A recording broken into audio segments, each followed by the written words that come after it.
Hello. Hello, I'm happy to hear you. Nice poster. I like it. Thank you. This is my whole room here. Oh, I like it. Somewhere I read that your whole room was with Pokemon. Oh, Yeah. here is Pokemon. Okay. Nice to meet you. How's it going?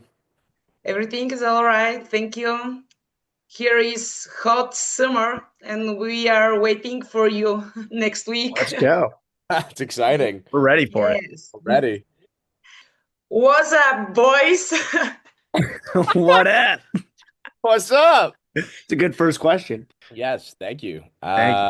Yeah, we're doing good. We're doing good. We're doing fantastic. We're ready to come overseas. We're ready to finally get back into live music because that's where we thrive. Like we're ready to get back in front of the fans and tear some shit up. When I first see that you have a new song and its name is Was Up, and even before I play the song, uh, I remember the movie Scary Movie 1. I don't know whether you know this movie because it's Of from course. 2000, the year when you were born, if I'm right. Do you know the movie? And is there any connection between your was up and this was up in the movie? Uh, of course we know it. I mean, like it's just like it was like one of the first internet memes.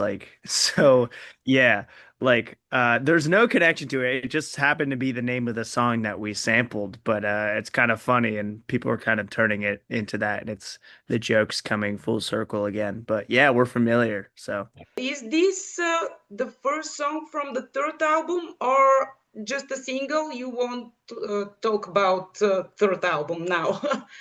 we can't tell you yet. Can't tell you. I don't know. It's just a song. Just enjoy it for now. We enjoy it too, and I hope we'll hear it here in Sofia. Your first stop from your European tour, if I'm right. Yeah. And how do you feel about this?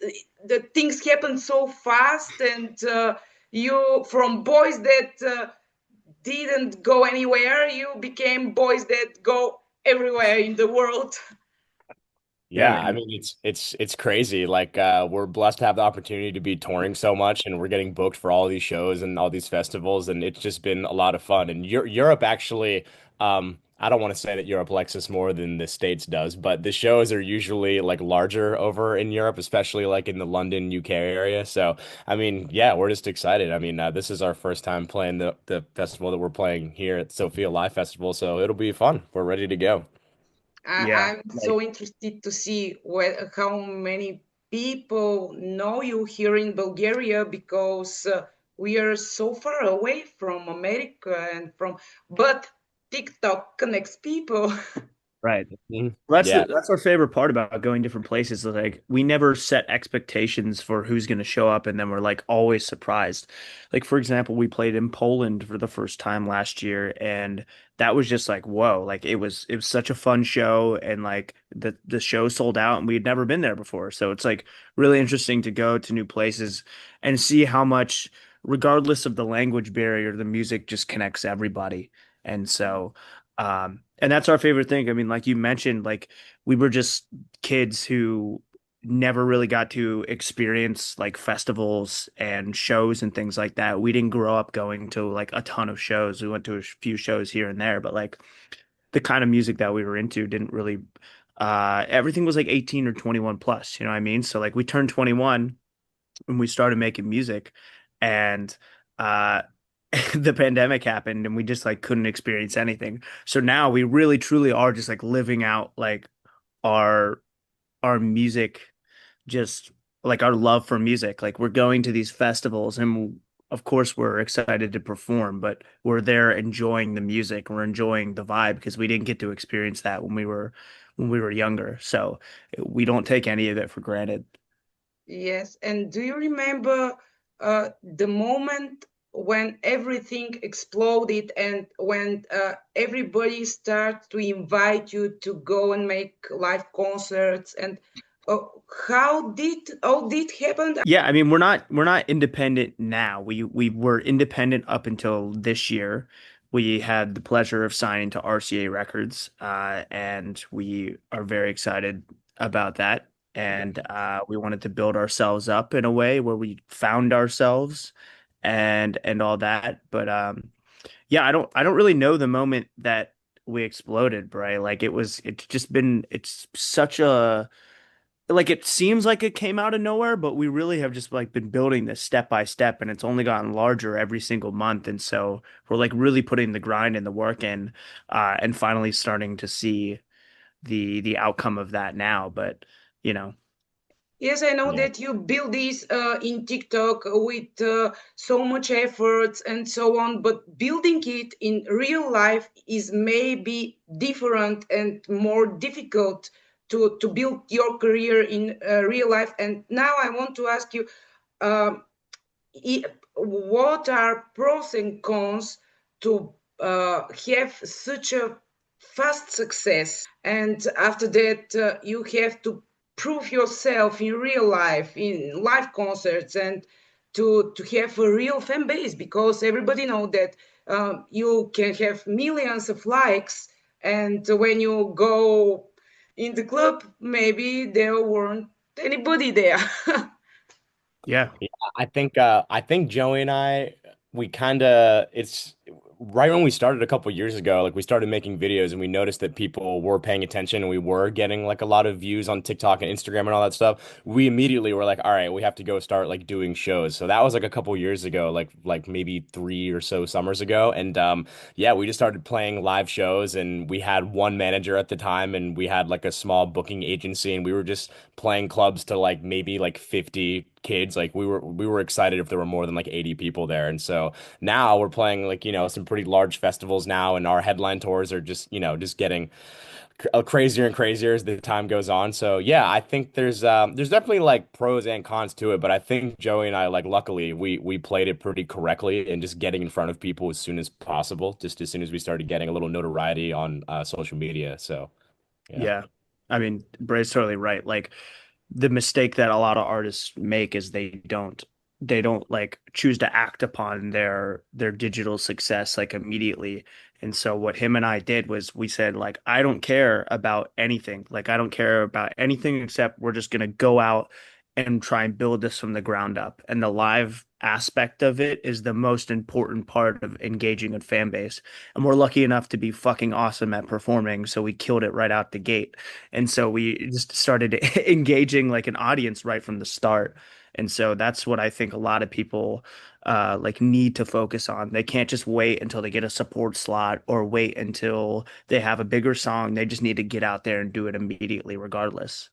Yes, you start from from the middle of the stairs. You've never been like supporting group on a tour. You started with headline tour, and do you think that this can make some difficulties in your future because um, you don't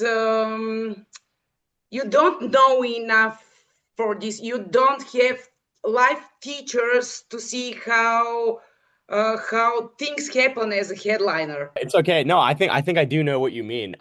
Like kind of what you're saying is like, are there any cons to like always just being the headliner? Like we've never had kind of the experience of like being openers, I guess. And so Yes. I don't know. I personally think that like because we've only ever been like headlining since the beginning and never opened, it kind of prepared us like more for where we are now, just because we really did kind of have to go through like the trials and tribulations of being like like headliners. Like we had to like really experiment with like, having our friends be like the tour managers. Like we were like selling our own merch after like the shows, like all of the parts of touring. Like we really kind of got thrown into it. And so we learned from like very early on in our like touring career, like how like headlining kind of works. And now that we're at like a level where we do have a better team behind us and things are running a bit more smoothly and structured, we kind of just look back at those like, a couple of years ago and think like, man, what were we doing? We were just such kids. We had no clue what was going on. So I think it kind of prepared us. It threw us into the fire into the beginning, but now, we're better for it, Yeah. I think, in my opinion.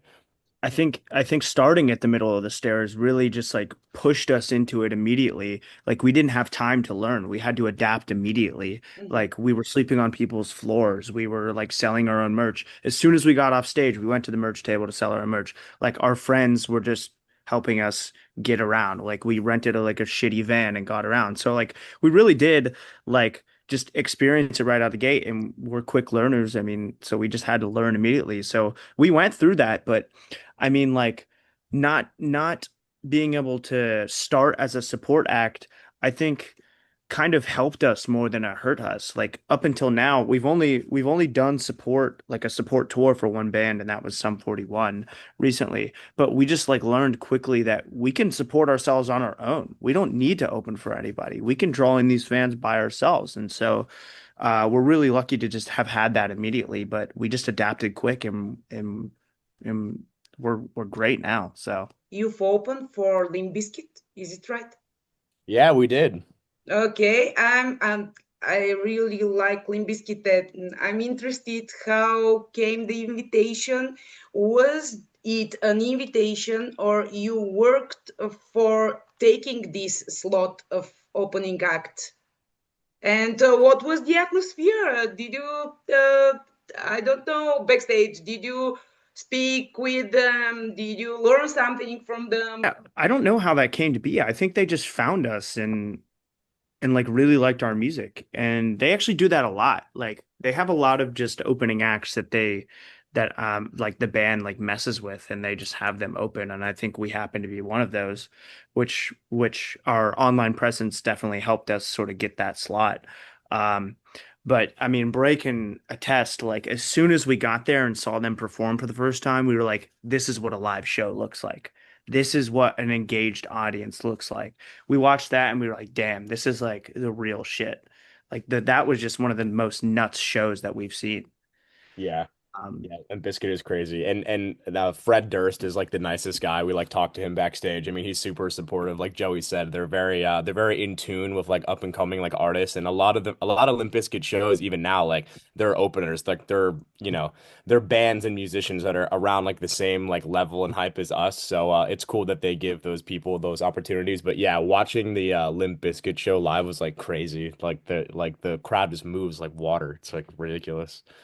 I watched some videos from your past tour here in Europe, and I think that your show is the same like Limp Bizkit shows. You engage your own audience at the same level. Young people now don't know what is the feeling to go to such concert, such an engaging concert, and Yeah. you do it for your fans. And maybe this is part of your success. well, that's exactly it. I mean, like as much as we evolve our sound away from kind of where we started and adapt it and do new things, something that we definitely like acknowledge from the Beastie Boys is their live presence. From Limp Bizkit, their live presence. From shows we like going to is the live presence. Yes. That's what we care about most. We engage every show from an audience's perspective. Like we're up there dancing to our own music. We know what we want to see when we go to a show, so we emulate it. Like I don't want to be bored when I'm at a show. I want it to be a full house jumping, exciting party from the moment we get on stage to the moment we get off. And there's just not enough of that anymore. Like people are so you know, involved with trying to do too many different things. And like our goal when we get up there is just to make people have a good time, make them have 110% of the best time that they could possibly have. And so that's what we do. And we're just thankful that we can achieve that. So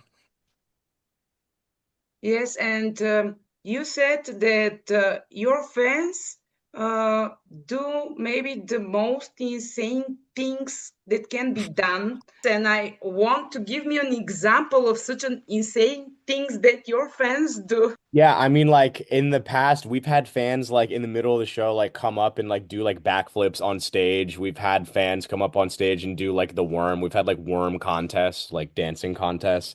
Yeah, some of our fans are just like crazy. Like I remember, like, yeah, those are the two that I can think of right now. But yeah, it's wild for like an hour straight on our stage usually.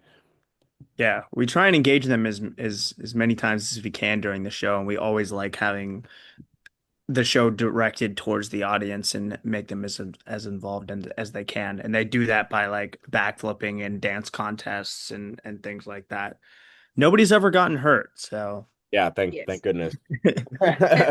And do you see some difference between fans in America and fans in Europe? Definitely. I mean, I think.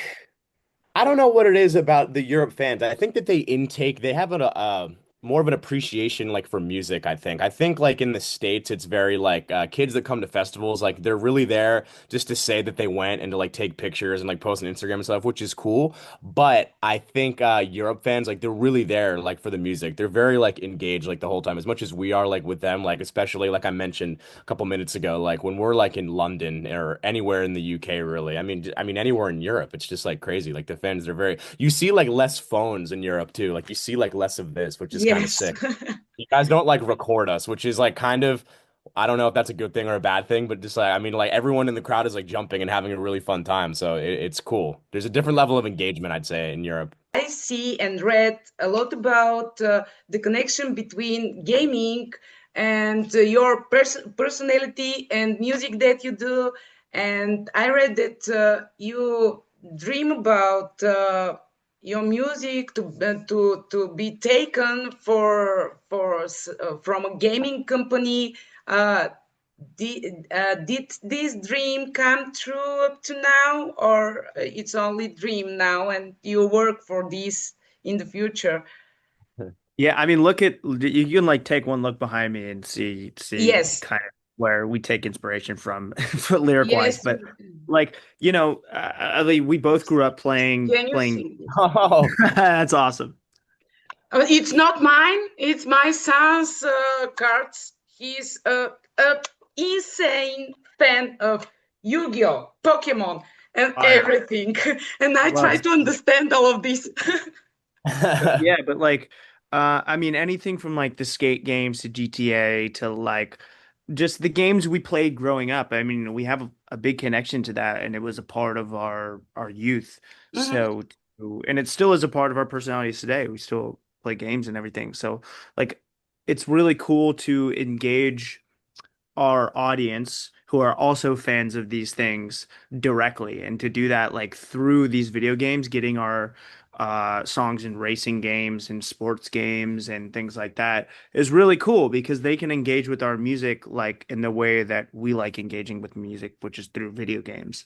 And so we've gotten our music in a few games so far, but we're still shooting for the stars and trying to get the big ones. So yeah, we're still hoping to get a few more of those, but yeah. You met in university, and I'm interested in one thing.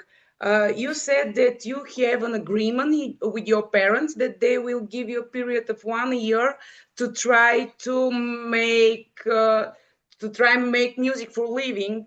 And after 6 months, we all know what happened. And can you tell me more about this agreement with your parents? Like we were both about to graduate, Brae and I from Penn State, and like I've always had an interest in doing music, but it was always just a hobby for me. Like regardless of what I was doing in my life, a full-time job, I was gonna do music. But as soon as I graduated, we had the ball rolling, and we had a few songs blow up on online and started to get some more streams, and I was noticing that we were making some money from it. So I was like, well, let's just try to do this. And so just convinced my parents who are very, very supportive. We both are very lucky to have very supportive parents in our lives, who allowed us to just like try it out and see where it goes. And luckily it worked out and now we very much can support ourselves. So you know, we both graduated with degrees, so we would have been working jobs, um, and that would have been our lives. But luckily, music worked out. So Yes, what did you learn in university? I went to school for health policy administration. So I wanted to like work in hospitals or like sell medical devices. That was what I was Yes. gonna do.